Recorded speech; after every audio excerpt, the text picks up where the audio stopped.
In 1890, 16-year-old Booker DeWitt fights in the Battle of Wounded Knee, an event where U.S. troops massacred Lakota Native Americans at Wounded Knee Creek, South Dakota. After the battle, Booker has the opportunity to be baptized by a Christian preacher. In many universes, Booker rejects the baptism and carries on with his life. In other parallel universes, Booker is baptized and changes his name to Zachary Hale Comstock.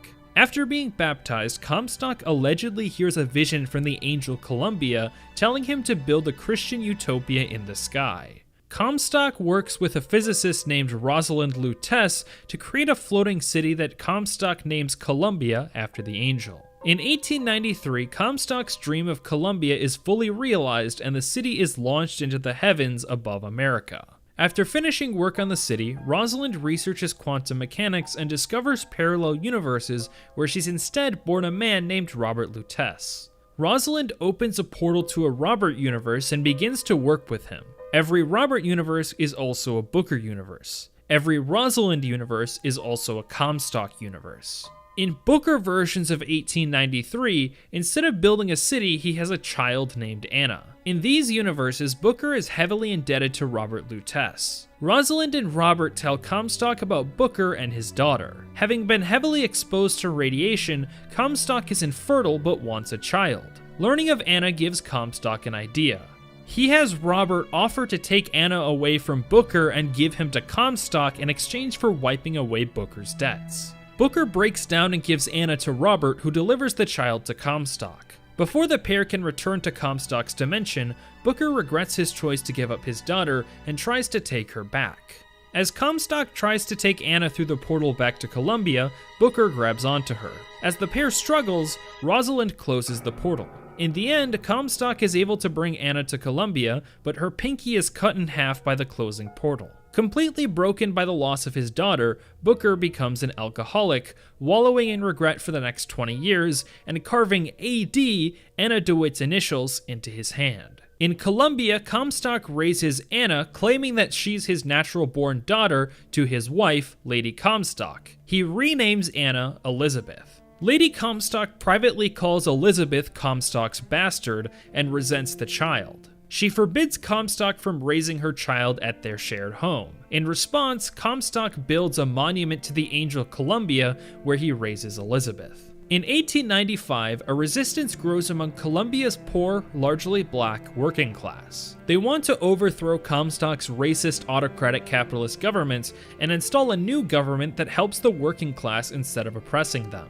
The movement is led by working-class champion Daisy Fitzroy, who calls her followers the Vox Populi, or Voice of the People. Lady Comstock refuses to keep the secret about Elizabeth's origin, leading Comstock to kill her in 1895 to keep the secret.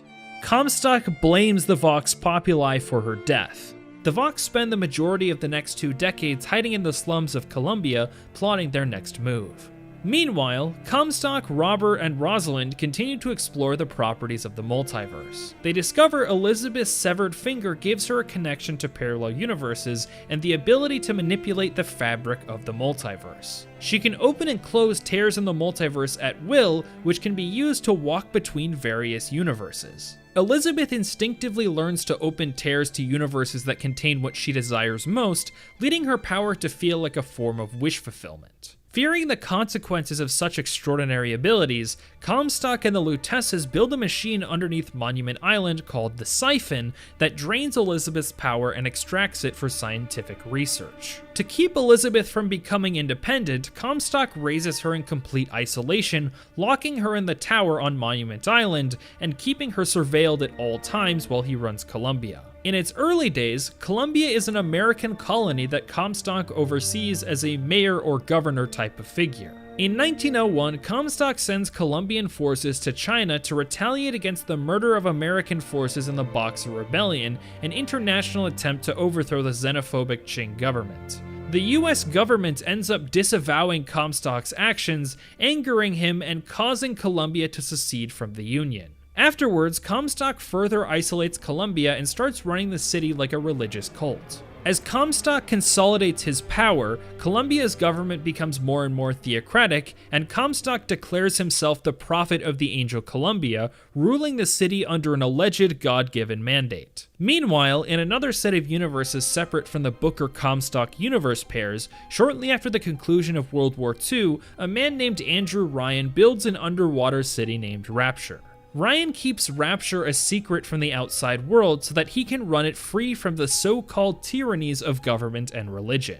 Ryan envisions a city where the free market is allowed to run totally unchecked in every aspect of life. Ryan is primarily focused on achieving this goal in 3 areas: science, industry, and the arts. Because ethical oversight is detrimental to profits, Rapture's scientists begin unethical experimentation with human genetics. In 1958, businessman Frank Fontaine's company, Fontaine Futuristics, begins to inject DNA plasmids into human cells, giving the test subjects superhuman abilities like telekinesis or shooting electricity from their hands. The test subjects are dubbed splicers, named after the splicing of foreign DNA into their genomes. Plasmids are powered by a resource called Atom that head scientist of Fontaine Futuristics, Dr. Yi Suchong, harvests from a species of sea slug. Eventually, the demand for Atom outpaces the rate at which the slugs can produce it, so Fontaine and Suchong search for a more efficient production method. Shortly afterwards, Dr. Bridget Tenenbaum discovers a surgical procedure to install a sea slug in the stomach of a human to produce more Atom. This works best on female test subjects, so Fontaine Futuristics starts kidnapping little girls from Rapture and implanting sea slugs in their stomachs to produce Atom. Thus, the Little Sisters are born. Sisters are quite vulnerable to having their atoms stolen from them, so Suchong creates Big Daddies, powerful mechs designed to protect the Little Sisters. However, Suchong can't quite figure out how to imprint Big Daddies on Little Sisters so that they'll automatically protect the Little Sisters. Meanwhile, tears begin to open between 1912 Columbia and 1958 Rapture. A Colombian businessman named Jeremiah Fink notices these tears and begins to travel to Rapture, stealing bits and pieces of Suchong's research. Fink develops his own versions of plasmids that he calls Vigors. Suchong becomes aware of this theft and develops a quid pro quo relationship with Fink as they discover they have similar research goals. Fink has been working on a giant mechanical songbird to protect Elizabeth, but he too is struggling to bond the bird with Elizabeth in order to get it to protect her. Eventually, Fink successfully imprints the bird on Elizabeth by seriously injuring it and allowing Elizabeth to find it. Elizabeth takes pity on the bird and tries to fix it, creating a bond between the two. After hearing of Fink's success, Suchong believes the solution to the imprinting problem is located in Elizabeth's DNA, so he desperately desires some of Elizabeth's genetic material. Back in Columbia, the Lutesses regret the havoc they've caused by bringing Anna to Columbia. Robert comes up with an idea. He thinks that bringing Booker DeWitt to Columbia to rescue Elizabeth will allow her to fix the chaos they've created in the multiverse.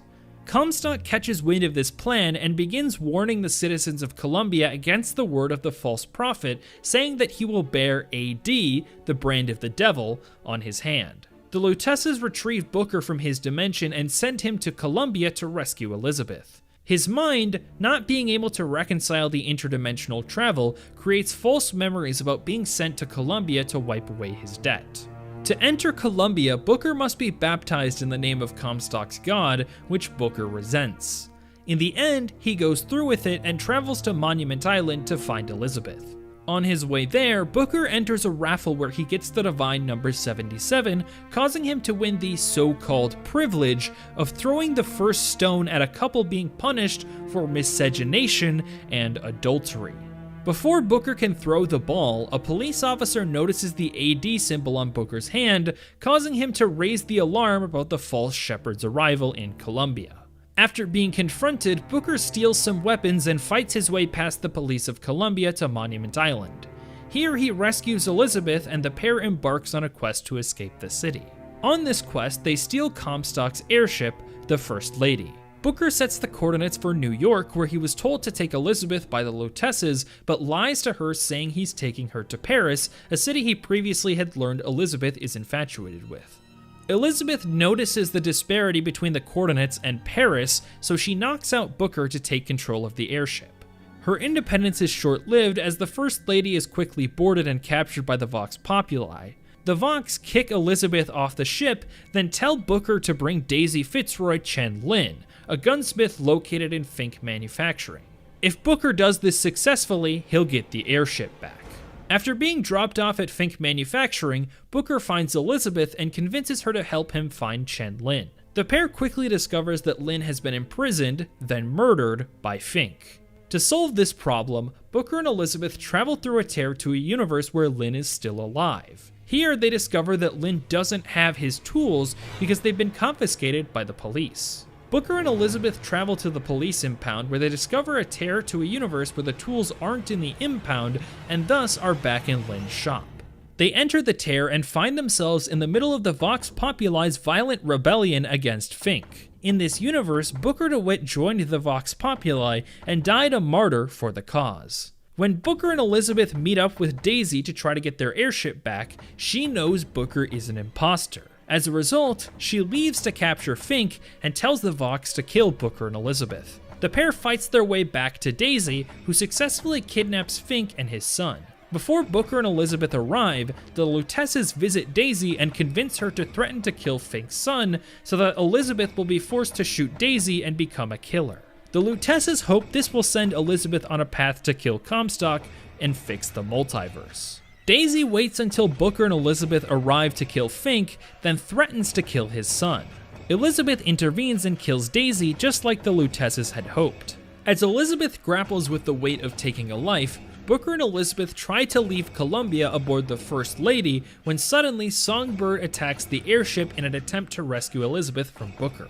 The ship crash lands in Columbia, where Elizabeth and Booker meet the Lutesses, who give them the sheet music they need for the song Comstock uses to control Songbird. However, the Lutesses don't tell Booker and Elizabeth the specific instrument they need to play the song on, so they're forced to travel to Comstock's house to answer that question. As they arrive at the house, Songbird swoops in and kidnaps Elizabeth. Booker awakens 71 years into the future. Confused, he fights his way to Elizabeth, who he discovers is now 90 years old and is fulfilling Comstock's prophecy. The seed of the prophet will sit upon the throne and rain fire on the mountains of man. Old Elizabeth is using Columbia's forces to attack New York City in 1983. She's brought Booker to this future because Songbird always kills him before he can rescue her in her version of the past. Old Elizabeth gives Booker a message to show young Elizabeth how to never become her and sends him back to 1912. Booker then rescues Elizabeth and offers to take her to Paris, this time for real. Elizabeth, now livid with Comstock for allowing her to be tortured, refuses. Just as the Lutesses wanted, she plots to assassinate Comstock once and for all. Booker decides to spare Elizabeth the pain of killing Comstock and instead do it himself. In service of their goal, Booker and Elizabeth board Comstock's Zeppelin and fight their way to Comstock. After being confronted about his treatment of Elizabeth, Comstock admits that he's a fool. He sent armies to kill Booker to pry Elizabeth from him, when all he had to do was tell Elizabeth the truth. Comstock then urges Booker to tell Elizabeth the truth about her finger. Having repressed his painful memories of the event, Booker gets confused, then angry, and kills Comstock. Shortly afterwards, the Vox Populi angrily attack the Zeppelin to kill Booker and Elizabeth in retaliation for the murder of Daisy Fitzroy. Booker and Elizabeth enlist Songbird's help to fight off the Vox. After the Vox have been defeated, Elizabeth sends Songbird to destroy the siphon, unleashing her full power. Finally, Elizabeth can see behind all of the doorways in the multiverse, every possible past and future in every universe. She sees that there are constants and variables. Some events stay the same in every universe, while other events are different in parallel universes. Elizabeth uses her power to discover the truth about her past, learning that Booker is her birth father, but gave her up to Comstock. Elizabeth also learns that Comstock and Booker are two versions of the same person, and that the variable that differentiates them is the baptism at Wounded Knee. Every version of Elizabeth that manages to escape and destroy Siphon meets in the past in 1890 and decides to change the future, drowning Booker DeWitt before he can choose between following God to become Comstock or rejecting God and staying himself. This prevents Comstock from ever being born, breaking the cycle and fixing the corruption of the multiverse Comstock would go on to cause. Because Booker now always dies before Elizabeth is born, every Elizabeth disappears from the multiverse along with every version of Columbia. However, there's one more loose end to be tied up. The Lutesses tell a version of Elizabeth that a version of Comstock exists outside the set of universes that will be destroyed by the plan to use Elizabeth to kill Comstock. In this Comstock's universe of origin, while he was trying to take Anna back to Columbia, her head was severed by the portal, killing her. Comstock then had the Lutesses send him through a portal to Rapture, where he poses as Booker DeWitt, allowing him to forget he was ever Comstock. Elizabeth follows Comstock to Rapture in 1958, unwittingly opening a bunch of tears between Columbia and Rapture, which become the basis for Suchong and Fink's relationship. Elizabeth finds Comstock, pretends she believes he's actually Booker, and sends him on a quest to find a little girl named Sally. Comstock inadvertently got Sally turned into a little sister, so Elizabeth wants him to find her so that Comstock will realize who he is and what he's done. The quest to find Sally leads Elizabeth and Comstock to Fontaine's department store, which has been sunk to the bottom of a trench by Ryan with all of Fontaine's employees inside. This act was ostensibly a punishment for smuggling contraband into Rapture, but also advantageous to Ryan Industries, who seizes control of Fontaine Futuristics' plasmid research following their exile. In the department store, Comstock and Elizabeth find Sally, causing Comstock to regain his memories and feel all of the guilt he tried so hard to escape.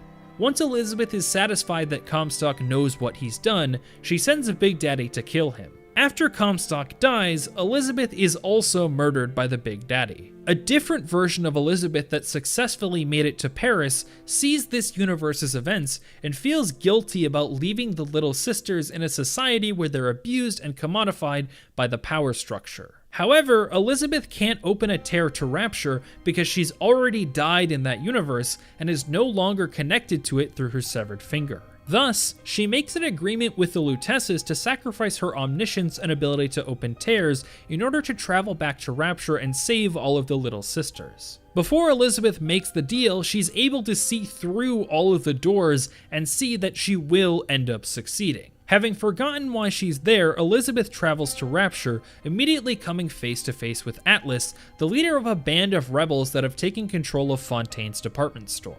Atlas wants to take Sally and harvest her atom, but Elizabeth intervenes, offering to bring Atlas back to Rapture in exchange for Sally's life. At first, Atlas doesn't believe Elizabeth can deliver on her side of the deal, so Elizabeth lies about being Suchong's lab assistant, which convinces Atlas to accept Elizabeth's offer.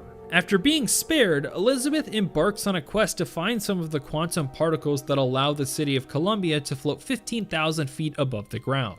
On her quest, Elizabeth discovers the portal Suchong uses to steal research from Columbia, repairs it, and travels to the city to get the quantum particles. Before she can return to Rapture, Suchong intervenes and forces Elizabeth to steal the genetic material he needs to imprint the Big Daddies on the Little Sisters from Fink. Elizabeth travels through Fink Manufacturing, discovers that all she's searching for is a lock of her hair, then brings the lock of hair to Suchong so that he'll let her back into Rapture. Back in Rapture, Elizabeth uses the quantum particles to raise Fontaine's department store from the bottom of the trench. Atlas makes good on his promise to spare Sally, but starts torturing Elizabeth as he believes she has the activation code for the ace in the hole Suchong has been working on. Elizabeth doesn't know the code, but figures out it's located in Suchong's old Rapture clinic. Elizabeth retrieves and translates the code for Atlas, which reads, "Would you kindly?" At this point, Atlas kills Elizabeth and activates his ace in the hole, a sleeper agent named Jack. Jack hijacks a plane and crashes it into the ocean above Rapture. Jack survives the crash, enters Rapture, and helps Atlas kill Ryan. After Jack has served his purpose, Atlas reveals that he's actually Frank Fontaine and has been working to overthrow Ryan to take back Rapture and the city's atom. With the help of Tenenbaum, Jack breaks free from Fontaine's mind control and kills him. In one universe, Jack uses a plasmid developed by Tenenbaum to cure every little sister he meets in Rapture because he values their happiness over his own self-interest. In this universe, after defeating Fontaine, Jack cures all of the remaining little sisters and brings them to the surface so that they can have a normal life as his daughters. This is the future Elizabeth died for. She saw that sacrificing her life was the only way the little sisters of Rapture would have a chance at living a life safe from exploitation. In the end, every Elizabeth sacrifices themselves to save the oppressed from their oppressors in both Columbia and Rapture. And thus, the Lutece's plan to save the multiverse works. There are loved ones in the glory whose dear forms you often miss. When you close your earthly story, will you join